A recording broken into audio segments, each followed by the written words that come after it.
uma síndrome que pode ser confundida com dislexia de leitura e que atinge até 17% da população. Hoje, o Eureka vai apresentar a síndrome de Irlen. Conheça os sintomas e os aparelhos tecnológicos que auxiliam no diagnóstico.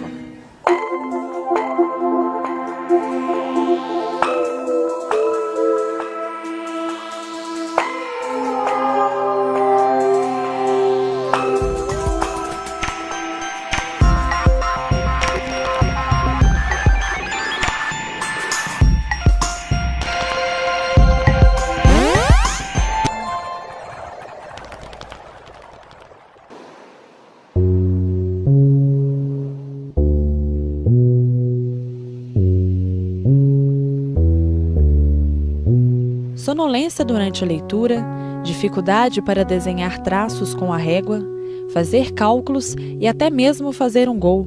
Com essas queixas, esta estudante foi procurar a ajuda de um psicólogo aos 15 anos. Ela queria entender se algo estava errado. Além desses obstáculos, as notas na escola não correspondiam às expectativas, mesmo estudando muito. No último colégio que eu estudei, minha mãe ela apresentou a síndrome de Irlen, né? E explicou, olha, minhas filhas têm, qualquer coisa, se vocês tiverem dúvida, eu peço para a doutora Márcia vir dar palestra. Aí ela foi a primeira a apresentar a síndrome de Irlen para o colégio, porque ninguém sabia. Então eles ficaram com o pé atrás, assim, a gente vai marcar. Mas depois que outras pessoas começaram a falar da síndrome de Irlen para esse colégio, aí eles sentiram necessidade de pesquisar, de conversar com especialistas. Então agora eles já estão percebendo a importância dessa descoberta, né, que é a síndrome de Irlen.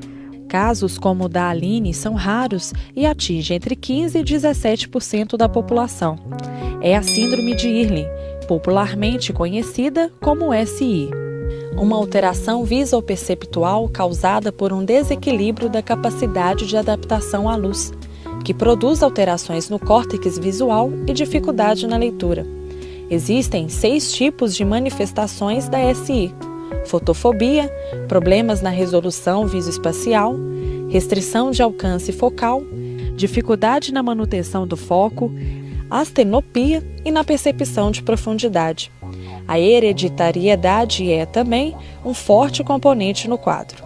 Em 85% dos casos, isso é estudo estatístico, o pai ou a mãe também tem a dificuldade, que pode se manifestar ou na forma de uma certa dificuldade no período que ele estudava, ou então, muitas vezes ele nos confessa com uma certa frustração que ele desistiu de estudar, ou às vezes ele conseguiu até um diploma universitário, mas foi fazer outra coisa, onde a leitura não seria uma coisa tão prioritária para ele.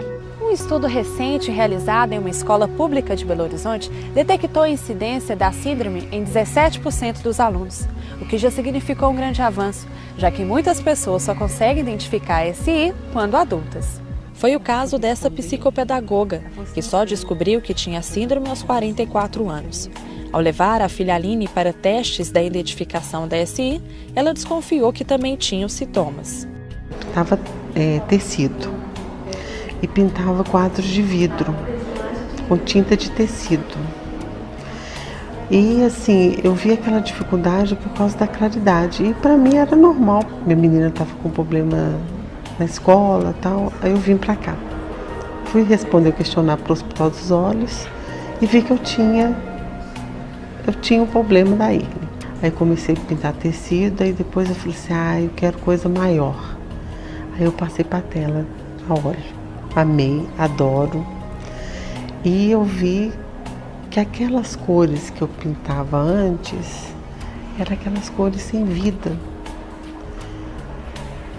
Assim que eu coloquei os filtros, eu saí na rua e enxerguei o verde, mais verde.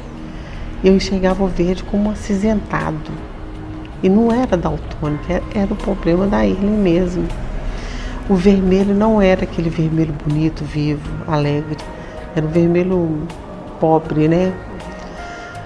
E aí eu falei assim, gente, se eu estou sentindo com as cores isso, então o que eu passei durante a minha graduação foi isso que eu senti em relação às cores. Essa angústia de estar tentando, você cansa muito mais, você procura melhorar mais. E aí era o quê? Era simplesmente fazer um exame e poder usar a oportunidade de usar os óculos. Pela dificuldade do diagnóstico, por envolver a visão e, consequentemente, o processo de aprendizagem, contar com uma equipe multidisciplinar é essencial no processo de avaliação de casos suspeitos da SI. Nós estamos falando de um déficit, de uma dificuldade que envolve não só o sistema visual, portanto é um problema médico, é um problema oftalmológico, mas envolve a habilidade mais crítica da aprendizagem, que é ler. Aprender a ler e ler para aprender. Então nós vamos precisar de um apoio, de um olhar, de uma avaliação de um pedagogo, de um psicopedagogo, de um psicólogo, de um fisioterapeuta e até de um terapeuta ocupacional muitas vezes, porque são habilidades que vão impactar na escrita, na leitura, na habilidade do esporte, na navegação no ambiente, na maneira como se copia de quadro. Então, tudo isso é importante que seja avaliado. A psicopedagogia, por estudar e por intervir nas dificuldades de aprendizagem, ela atua em conjunto com outros profissionais, que esse paciente também pode receber essas intervenções de outros profissionais, e ela vai atuar tanto numa intervenção direta com esses profissionais, e aí também como com a escola, com a coordenação da escola, com orientações para a escola, para que o aluno tenha melhor desempenho nas atividades escolares. Em agosto de 1983, um estudo da psicóloga Ellen Irlen, que deu nome à síndrome, foi apresentado para a Associação Americana de Psicologia. A pesquisa foi aprovada e financiada na época pelo governo federal americano e, a partir dela, a síndrome foi descoberta. O estudo envolvia centenas de adultos considerados analfabetos funcionais, pela baixa qualidade de leitura e escolaridade.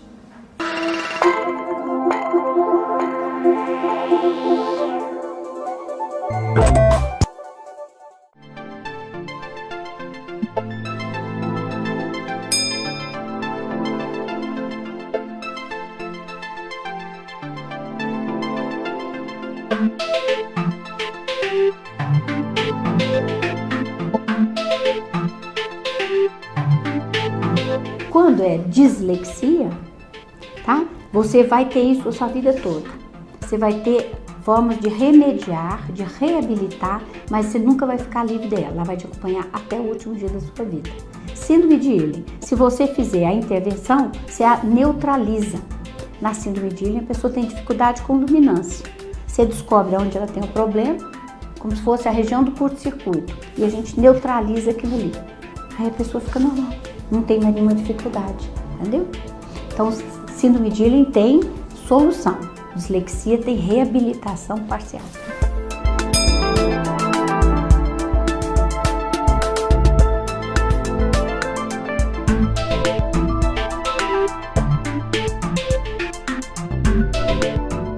Oftalmologistas, psicólogos, terapeutas ocupacionais, psicopedagogos e fonoaudiólogos são os profissionais capazes de auxiliar na identificação e acompanhamento das pessoas que têm a síndrome.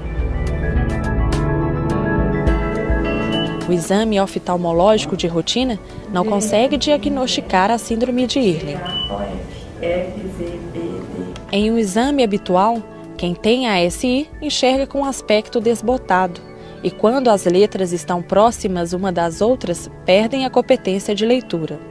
A forma de diagnosticar a síndrome é pelo exame de habilidade de visão. A Fundação Hospital de Olhos tem um laboratório de pesquisa aplicada à neurovisão, o LAPAM, que desenvolve duas linhas básicas de pesquisa. Uma que estuda doenças que afetam a neurovisão e outra que desenvolve tecnologias para medir alterações visuais. No caso da síndrome de Irlen, 2 aparelhos são usados para auxiliar o diagnóstico. Então a gente desenvolveu esse equipamento aqui, que ele tem vários testes de visão. Não só o teste de refração, aquele para ver se precisa usar óculos, que é o teste que o oftalmologista faz no consultório. Com esse aparelho, a pessoa coloca o olho aqui e vão passar vários testes de visão de cores, de profundidade, de várias outras habilidades que são importantes para a leitura e para o aprendizado. Tem esse equipamento aqui também, que é o eye tracking. Eye tracking é rastreamento ocular. Ele mede, quando você está olhando para alguma coisa, qual a movimentação que os seus olhos fazem. Porque na leitura, seus olhos precisam se mexer de forma sincrônica. E às vezes, em pessoas que têm problema de aprendizagem, elas são tidas como se tivessem problema cognitivo ou fossem pessoas menos inteligentes. E na verdade, elas têm um problema nesse rastreio. Só que como é um problema sutil, o oftalmologista não é capaz de detectar nos testes que eles têm lá no consultório. Então aqui a gente consegue ver que essas crianças que têm síndrome de Irlen, por exemplo, e isso está sendo encontrado também em várias outras populações, como pessoas com autismo, com TDAH, com várias outras condições, quando elas vão ler, um olho delas vai e o outro fica, um vai para um lado, outro vai para o outro, ou um vai com atraso. Então essas são questões que a gente desenvolve equipamento para conseguir rastrear. O método de tratamento da SI é baseado em overlays, que são transparências coloridas, e filtros de luminância, que são lentes coloridas. Os overlays são folhas colocadas sobre textos e usadas somente para leitura em papel. Outra forma de resolver o incômodo provocado pela síndrome é o filtro de luminância, aplicado nas lentes dos óculos comuns. A técnica é considerada sofisticada e a tecnologia necessária para a realização não existe no Brasil. Por ser uma síndrome descoberta há pouco tempo e por afetar grande parte da população, ainda existem muitos desafios para profissionais e pesquisadores desta área. A síndrome de Irlen, ela é nova, então ela causa um estranhamento nas pessoas, né, principalmente nas mais tradicionais, como foi no início da cirurgia refrativa, na cirurgia de catarata. As pessoas sempre têm essa resistência, né? Mas acho que agora a gente está trabalhando para dar esse respaldo científico, para mostrar que ela existe e para caracterizar ela bem, para que mais pessoas consigam ser diagnosticadas e tenham o tratamento. Gostou do programa de hoje? Então participe! Envie suas sugestões pelo e-mail da Eureka e redes sociais da PUC TV. Obrigado pela companhia e eu espero você no próximo programa.